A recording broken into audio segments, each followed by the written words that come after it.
How is psilocybin different than psilomethoxin? Psilomethoxin is a unique compound found in between psilocybin and one of the most potent psychedelics that we know, 5-MeO-DMT. My name is Benjamin Moore, and I am a co-founder and co-executive director here at the Church of the Sacred Synthesis. And it's very exciting for me to bring forward this presentation in our conclave this week. And each week we host conclaves on varying topics, and this happens to be the Medicine Conclave week. So please enjoy this presentation, and if at any moment things get heavy, just pause the video. You can take notes. There's a good information here, and I will, underneath in the description, provide some of the sources to cite that I cited in this presentation so that you can deepen yourself into the research and learn on your own. So without further ado, thank you for joining, and let's get going. So contrast, psilocin, psilomethoxin. What is this unique experience that people are talking about? Most people in the psychedelic science space are familiar with psilocybin and its active metabolite, psilocin. The research is compelling: neuroplasticity, therapeutic potential for depression and PTSD, mystical experiences, and default mode network disruption. Psilocin has become one of the most studied psychedelic compounds of the modern era. But there's a compound that is structurally between psilocin and another of the most powerful psychedelics known, 5-MeO-DMT. A compound that was once synthesized in 1965 and never formally tested in a human being, and largely forgotten for a half a century. That compound is psilomethoxin. And when you look at its predicted pharmacology through a lens of established receptor science, it raises a genuinely interesting question. Could this hybrid molecule do something that neither of its structural parents can do alone? What this presentation covers: the structural relationship between psilomethoxin and psilocin, the biosynthetic science that makes its production plausible, and what peer-reviewed receptor pharmacology predicts about its effects. A direct comparison of its predicted profile against psilocin across key pharmacological dimensions. And everything here that I'm presenting is grounded in peer-reviewed science, where we are working from structural prediction rather than direct human data. And that will be clearly stated as we move along. So the baseline, psilocin. Psilocin is also known as 4-hydroxy-dimethyltryptamine, or 4-HO-DMT. And it's the active metabolite of psilocybin. And when you consume psilocybin mushrooms, alkaline phosphatase in your gut cleaves the phosphate group from the psilocybin, releasing psilocin, which crosses the blood-brain barrier and produces a psychedelic experience. And the primary mechanism is in the 5-HT2A receptor, and this is a serotonin receptor, and it's an agonist in that receptor. And that receptor is responsible for visual and sensory alterations, disruption of the default mode network, and which is your brain's resting state or your narrative system, and ego dissolution at higher doses. So psilocin also has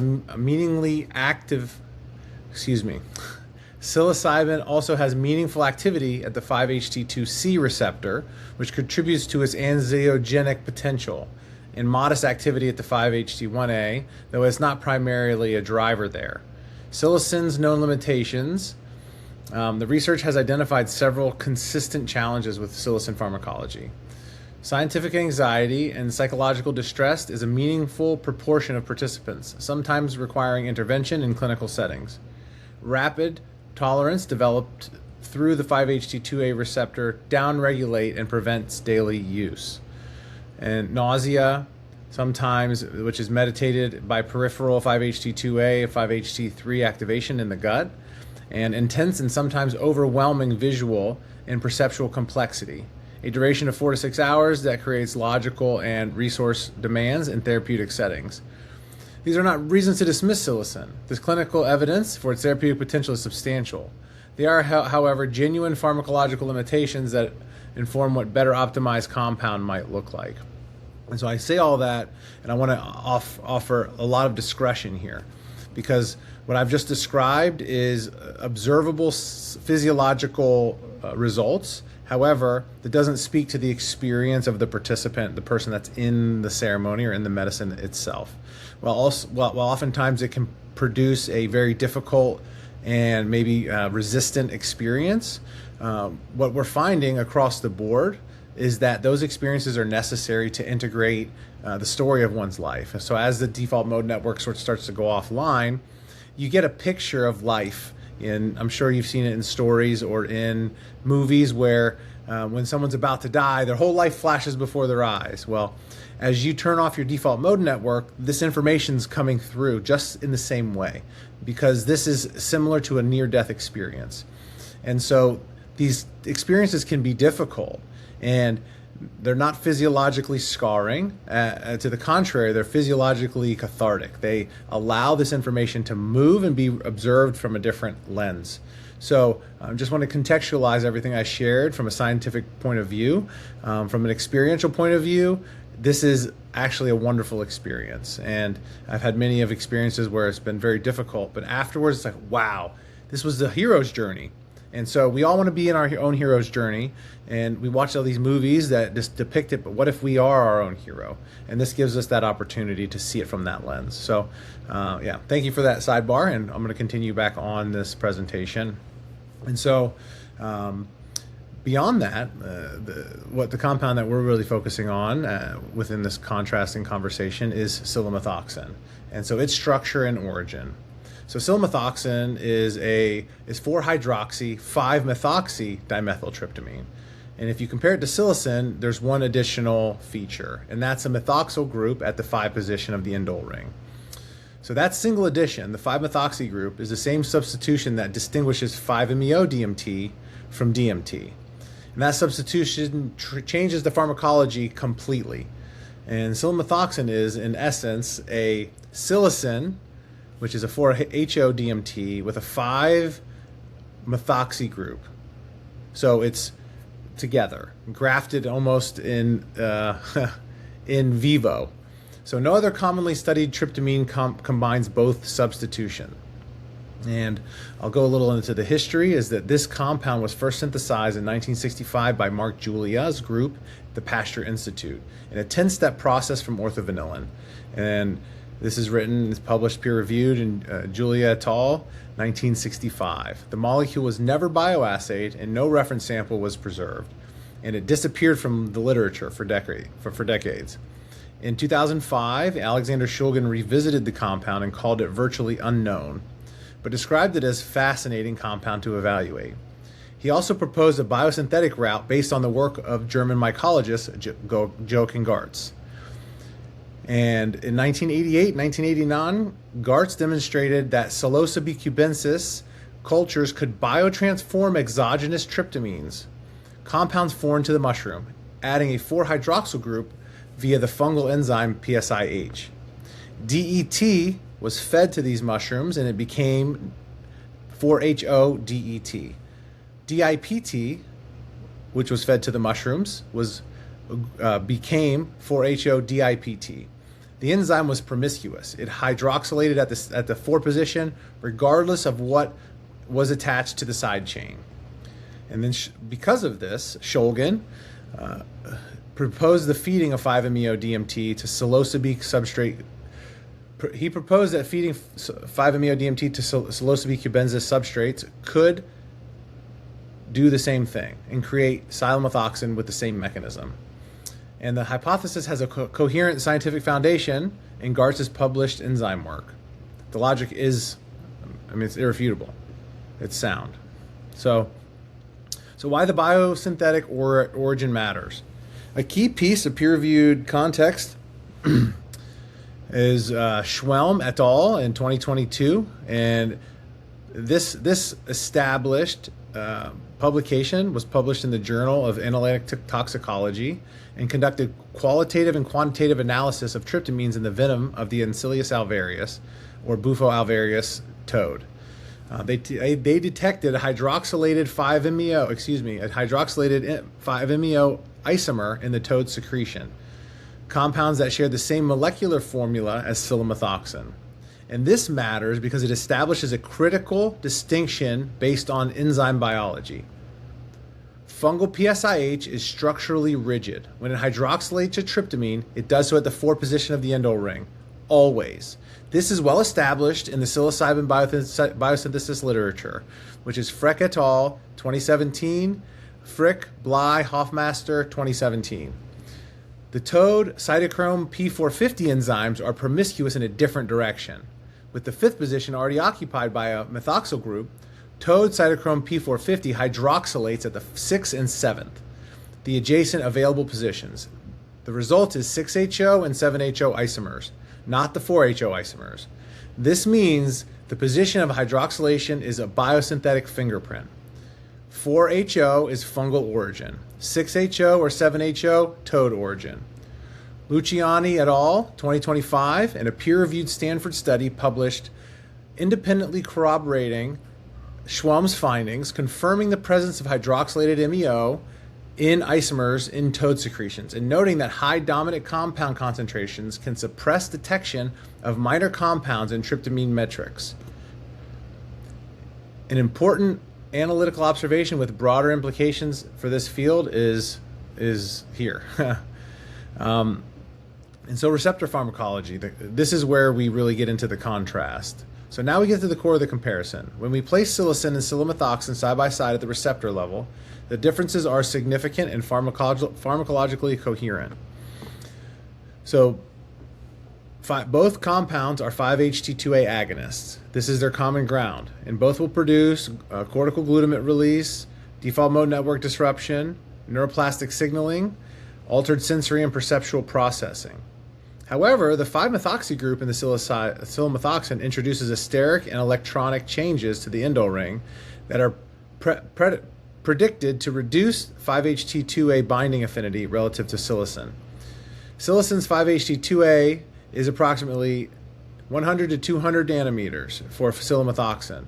The 5-methoxyl group is predicted to shift this roughly 500 to 1,000 nanometers.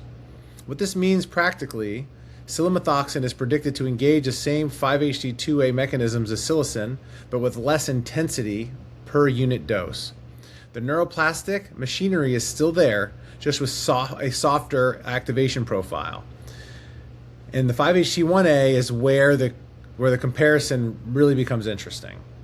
Psilocin has relatively modest 5-HT1A activity. Its pharmacology is dominated by 5-HT2A. Psilomethoxin, by virtue of its 5-methoxy group, however, is predicted to be a potent 5-HT1A agonist in the range of 15 to 50 nanometers. For context, 5-MeO-DMT has a 5-HT1A of approximately 5 to 15 nanometers with 100 to 1,000-fold selectivity for 5-HT1A over 5-HT2A receptors. The 5-methoxy group is a primary driver of that affinity. 5-HT1A is a receptor targeted by the anxiolytic drug buspirone, and its activation produces anxiolytic effects, suppression of amygdala threat processing, autoreceptor-mediated dampening of serotonin neuron firing, and the non-visual or oceanic boundary-dissolving experiential quality associated with 5-MeO-DMT. Potential antidepressant activity through mechanisms independent of 5-HT2A receptor.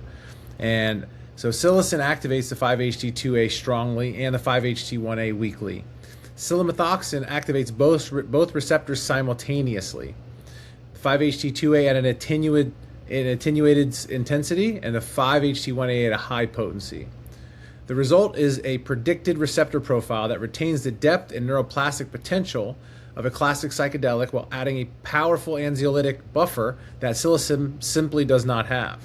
So both psilocybin and psilomethoxin are orally active. The mechanism is similar. The 4-hydroxy group sterically hinders MAO oxidation of the ethylamine side chain, conferring oral stability. If the PSIK enzyme in mushrooms phosphorylates psilomethoxin's 4-HO group to produce a prodrug analog, the conversion pathway would mirror psilocybin and psilocin exactly. 5-MeO-DMT, by contrast, is orally inactive without an MAOI. The 4-hydroxy group in psilomethoxin is predicted to confer the oral activity that 5-MeO-DMT lacks, potentially making the experiential depth of 5-MeO-DMT accessible through oral administration for the first time. So with psilomethoxin, the duration is typically 5 to 15, maybe 15 to 30 minutes onset, about 4 to 6 hours in the peak experience. And it's much more gentle than like this big steep hill mountain that psilocin often can produce. It's much slower, much more gradual as a curve, and so similar duration to psilocin. So in psilocin, which is interesting here, psilocin produces rapid tolerance through the 5-HT2A downregulation. This is why classic psychedelics cannot be taken in consecutive days. The effects diminish sharply. And with 5-HT1A receptors, they downregulate more slowly. And psilomethoxin's dominant 5-HT1A component is predicted to confer meaningful reduced tolerance development compared to psilocin. This has practical implications for both therapeutic dosing schedules and microdosing protocols, where psilocin's rapid tolerance is a significant limiting barrier. And so why does neuroplasticity matter? Now, the therapeutic mechanism of psilocybin is increasingly understood, not simply as an acute experience, but as a biological event. The promotion of new synaptic connections, increased dendritic spine density, and enhanced cognitive flexibility that persists well beyond the acute drug effect. In Carhart, Harris, and Nutt in 2017, they formalized the receptor basis for this. 5-HT2A activation drives cortical glutamate response, a release, which in turn stimulates BDNF secretion, and TRKB receptor activation. The primary molecular pathway for neuroplasticity. Psilomethoxin's dual pathways produce neuroplastic effects that are comparable or greater than psilocybin. And this mechanism appears to engage not only serotonin receptors, but also sigma-1 receptors, which are independently linked to neuroprotection and synaptic remodeling. Psilomethoxin, carrying both the 4-hydroxy and 5-methoxy group, is predicted to engage 5-HT2A neuroplasticity pathway, 5-HT1A and sigma-1 neuroplasticity pathways. The dual pathway engagement is the most compelling theoretical basis for why psilomethoxin might offer therapeutic advantages over psilocin alone. The neuroplastic effects is simply not additive. The two distinct receptors are mediated by pathways converging on synaptic remodeling simultaneously. So let's bring this out of receptor language and into something practical. If someone has taken psilocybin before, they usually recognize a few things. The world has become more visually active. Thoughts can speed up or branch out quickly. Emotions can intensify. At times, it can feel like a lot to manage. That's psilocybin doing what it does. Now, based on receptor profile, here's how psilomethoxin differs. Instead of experiencing expanding outward, it feels like a settling inward. Instead of strong visuals pulling away attention is more likely to stay internal and steady. Instead of thoughts branching in many directions, there is often a sense of less mental noise. A simple way to think about it: psilocin can feel like your mind is turned up. Psilomethoxin is expected to feel like your system is turned down. Not dull, just less reactive. Another distinction people tend to notice: with psilocin, if something uncomfortable comes up, it can escalate quickly and feel intense before moving through it. With a stronger 5-HT1A involvement, psilomethoxin can elucidate a similar material experience. However, the body is less likely to go into a stress response. So instead of "I'm overwhelmed by this," it's more "I can stay with this." And visually, psilocin often produces patterns, movement, distortion. Psilomethoxin is much clearer, much more connected in the current state of being. And emotionally, psilocin can amplify both positive and difficult states, and which allows us to move through that experience with a little bit of energetic processing. And psilomethoxin is a more graduated, a more regulated experience, and processes through the body more somatically. And so with psilocin, there's more stimulation, more visual activity, more variability and emotional intensity. And with psilomethoxin, it's more calm, less visual load, more consistent emotional baseline. And now in this, neither is better. What it means is the psilomethoxin is perhaps a better choice for active, connected processing, perhaps more creative experience and allowance to be in the moment and navigate actively in the space. And psilocybin has a more follow me, I'm going to lead you on this journey experience. And so in closing, the main takeaway is pretty straightforward. Psilomethoxin, of course, has a pharmacological profile that can be reasonably inferred from existing receptor science. Although it is not well studied, the claims are pretty significant. If we can activate both receptors, we will have the ability to be in an active process while also turning down any anxiety or any resistant energy in the body. So in that, thank you so much for tuning in to this presentation. I'm very excited that I get to talk about this and so much more coming up in the future around this very important compound and its distinctions between it and other psychedelic molecules that are available today. And if you have questions, please leave them in the comments or join us on Skool at www.skool.com/The Sacred Synthesis. We're very excited to connect with you and to bring you more and more as this experience unfolds. Again, also March 29th, which is just in a few days, is our monthly ceremony. So if you feel called, please tune in, check it out. It's going to be available on Skool as well. And also you can register at www.low-5.com/Jaguar. Thank you everyone, and have a blessed, amazing rest of your day.